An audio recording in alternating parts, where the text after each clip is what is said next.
Stand by. Hang on. Oh shit. Here we go. Well, we're staring in the dark. I'll show you what she does. This is what she does. I've checked the powers. The fuel pump's not running. So apparently the fuel pump's bad.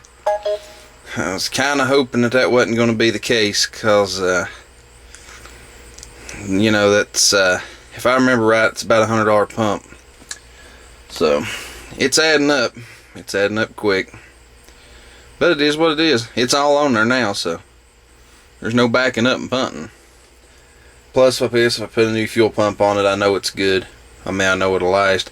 I'd say the pump it's on, it's stuck, because he'd let his old truck set for many years.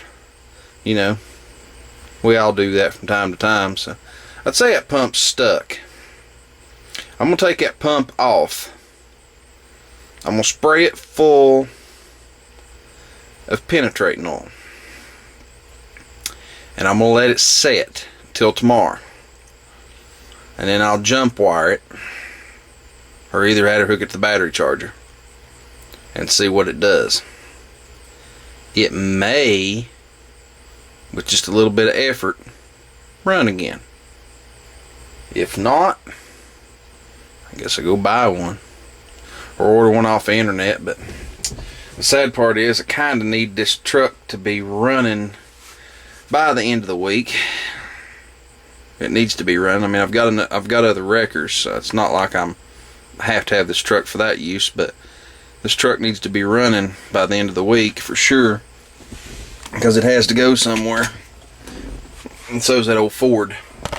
They both have to go somewhere. So, and I'm not going to tow this one with the Ford, even though I'd tow the Ford with this one. Anyway, I've rambled and rambled. I'm delirious.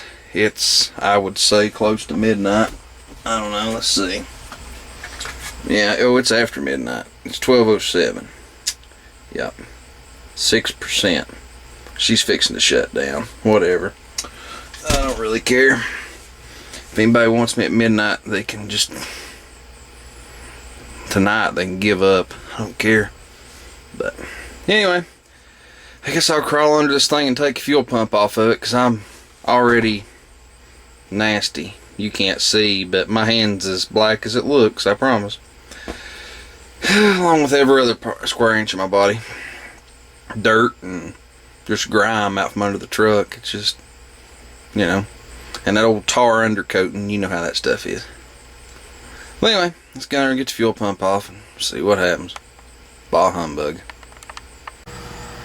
Okay, boys and girls, there is one Advance Auto Parts that is about, I don't know, it's close to 25 miles from here, that is open all night, because it's one of their hub stores. There's trucks and stuff coming in and out, so they're actually open just because there's enough people there for it to be open.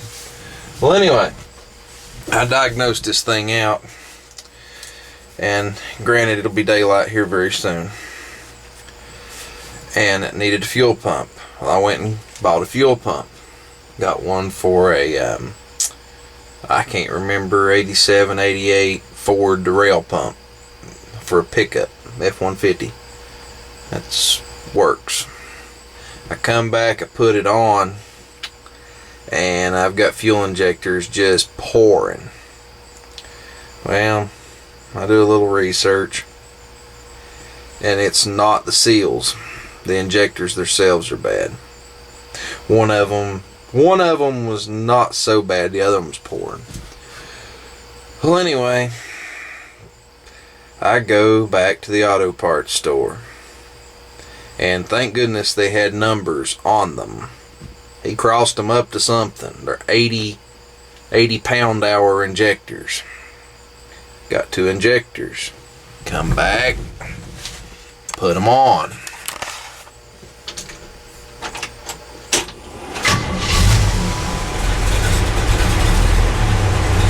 It's fuel injected. It runs. It's not set right at all, hardly. I've drove it. It drives pretty fair like it sets, but as you can see, you got all them little switches.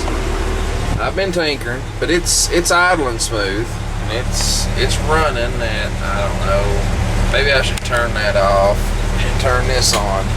See, it's idling at what, 650, so it needs to be set, and I have piddled with that a little bit. Throttle position sensors might have to be reset, so, and it's still running open loop. It's not closed loop, so I've got the closed loop kit, just got to do it. But anyway, I figured I'd let you know that in this video that it does run. It cost me a little bit of cashola, but it's running tonight. That's what I wanted. I'm gonna cut this thing off before the neighbors call it off. I've been buzzing up and down the road and everything else. All I can say is, I'll go ahead and cut it off. All I can say is, it's totally different driving. It's got more power than it had with 4-barrel. It's got a lot more power. It's weird. It's really hard to explain how weird it is.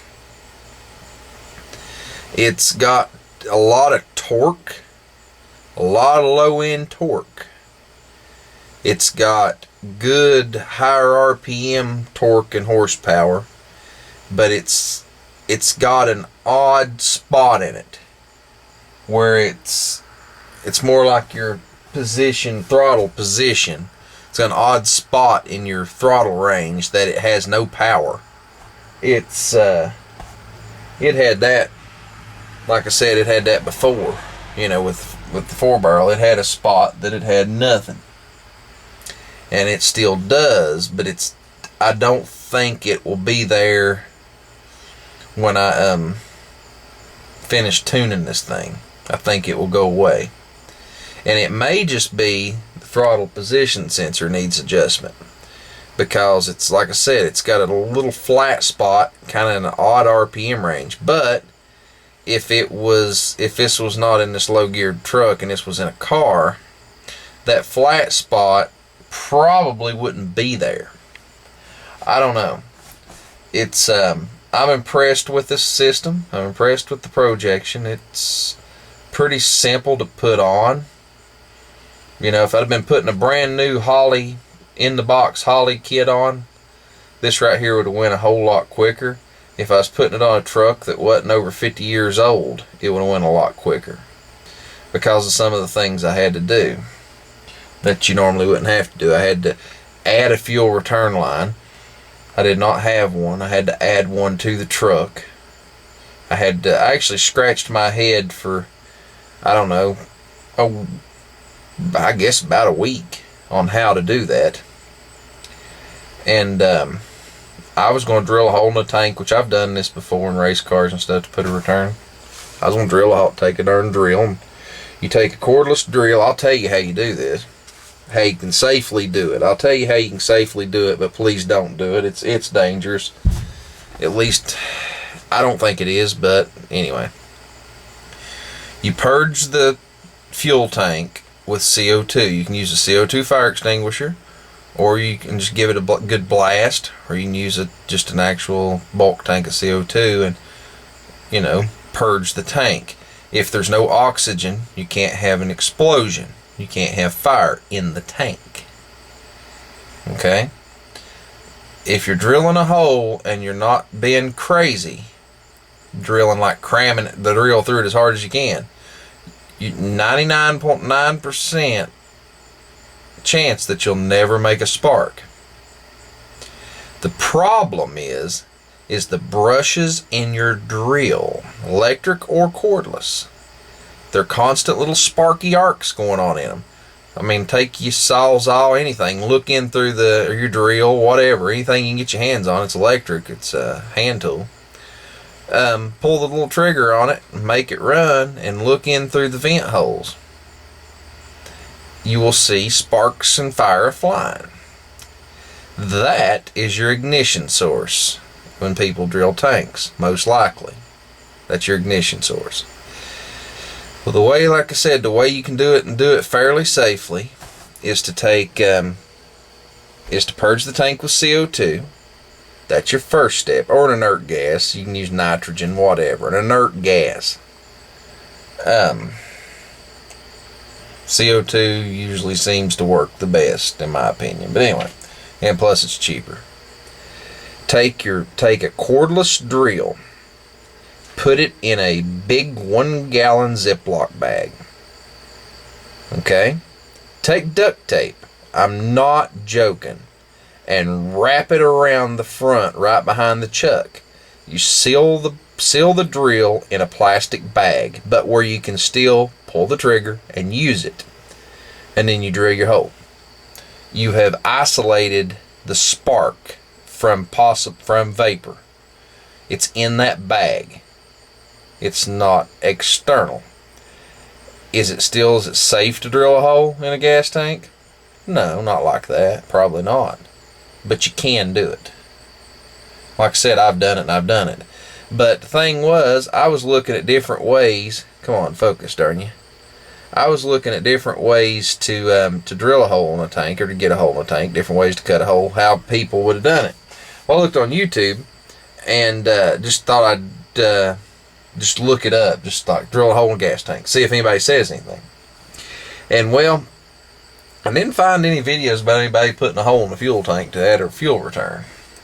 But I did come across an old video from Andrew from Canada Catalyst.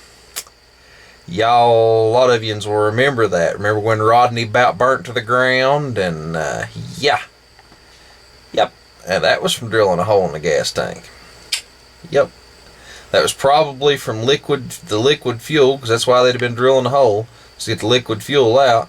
That's what happens when you're drilling the fuel, and you got liquid fuel coming out, and the brushes of the drill starts a fire.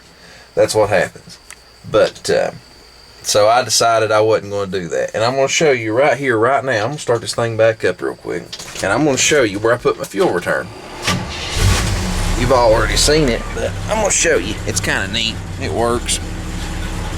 Like I said, this thing needs some more tuning. Let's see. Where's my night shot? There it is. There's my fuel return.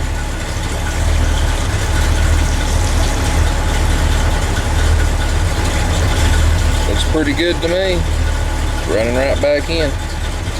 But you know, that's the way the cookie crumbles. But anyway, I'm gonna cut this thing off, and I'm going in, clean up, and go to bed. Maybe I can sleep 30 minutes, 45 minutes before daylight. You can see the tree. Can you see the leaves moving? There's storm coming in. It's supposed to rain. Uh-oh, I got stuff blown away I gotta catch. But anyway, I'll see y'all tomorrow.